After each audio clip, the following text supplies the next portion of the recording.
Hey, Coach Camille here. I've recently been asked from players and parents as well whether they should get a private trainer. So I thought I'd put this, me being the logical person I am, I thought I'd put this together, this mind map together of things to consider when getting a private trainer.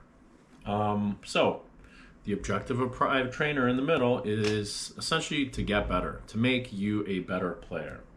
So the first question that comes up is get better at what? Does your trainer know what you need to get better at? If you ask them, what will they tell you? Will they give you a specific answer? Something like they need to improve their drop step in the left block because they're a postman? Or are they going to say something general like, oh, they need to get better at shooting and dribbling? A very specific trainer understands that if we can be deliberate and purposeful with our practice, we'll get results much more quickly. So, at what? Secondly, talking to team coaches. Does your trainer ask for the information from the coaches? There's no one that knows your players better than the team coach that has just coached them for 15, 20, 30 games and has seen them in 30, 40 practices. They know the tendencies of the player, they know the strengths, they know the weaknesses. So, does the trainer ask for the team coach's information so he can talk to them? If he doesn't, then maybe he has a different system. Something called the SWOT analysis, for example, which is an acronym for strengths, weaknesses, opportunities, and threats. Can he walk a player through that together and get answers from the player or the parent, essentially gather as much information about the player as possible before getting into training? Or is the trainer experienced enough to where they have an assessment created for someone their age? For example, a high school freshman, I have an assessment for things to look for from a dribbling perspective or from a finishing perspective that a high school player should have. So here are, getting better at what? There are the four different sections. Secondly, it is very important to know how. So doing what? So now that you know what to get better at, do you know how to get better at that thing? It is just as important because going out and dribbling, for example, I used to dribble tennis ball around my neighborhood because I saw Steve Nash do it. Then I learned that it was a waste of time. It actually didn't transfer to my game. So how you're doing things, in other words, what drills you are using, are very important as well. Not all the drills transfer to the game. So does your trainer have a plan of how he's going to make the player better at what you need to get better at? Does the trainer measure progress? How do they measure progress? Is there going to be competition in the training, or is it going to be on air, the player by themselves, or is it going to be small group training?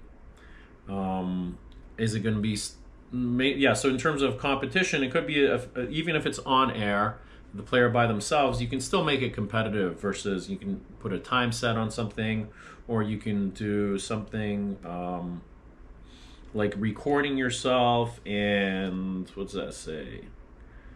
Versus a record, not recording yourself, sorry. Versus a record that you have. So, yesterday I hit 9 out of 20. Today my record, I'm going to try to beat it and do 10. So that's still competitive. Is there decision making? Half of basketball, and this is where it becomes very difficult, private training 1-on-0, is that it is very difficult to train decision. Although it is possible, I rarely see it from trainers. So how you're going to do this, what drills you are going to use. And then thirdly, the experience of the trainer. One of the biggest things is, are they good at prioritizing? What are they going to do first in practice that is most important to your game? Are they familiar with the 80-20 rule, or also known as the Pareto principle? That's another, it's another prioritization technique that 20% of the drills that you work on, or 20% of the things that you work on, are going to result in 80% transfer to your game. Me being a 5'5" guard, if I go in there and work on post moves all day, that's that's wasting my time essentially. Or if I'm a 6'7" post man and I get into practice and I'm working on ball handling for the first 15 of my 60 minutes, that could arguably be a waste of time as well. So are they good at prioritizing? Do they know what deliberate practice is, or purposeful practice? And purposeful practice is essentially going back to the what are you going to work on and how are you going to work on it, and prioritizing that. Finally, do they take video or do they watch video? This one's super important because video doesn't lie. And both in my trainings, I videotape, I go back over tape, we analyze tape. So that's super important. And you can't argue that. It's one of the best teachers. You can break things down. You can do things in slow motion. You see a lot of things in film that you end up missing in a workout themselves. So, who should opt out of private training? If you or your son, daughter know what to work on, if you know how to work, so what to work on, what things, specific situations, the more specific the better. How to work on it, so if you know which drills to work on, those specifically, and then are good at prioritizing those things and sticking to the plan, then you can maybe opt out of a private trainer. It's very difficult to find a great trainer. I think it's very difficult to find somebody that does all these things very well.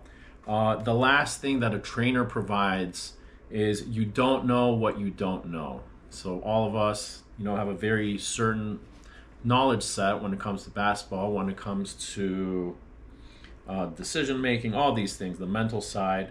And there may be experiences that the trainer has that no one else can have from their eyes, and they will point out things that you never thought of or teach you drills that you've never seen before. So hopefully this was helpful. Feel free to reach out with any questions.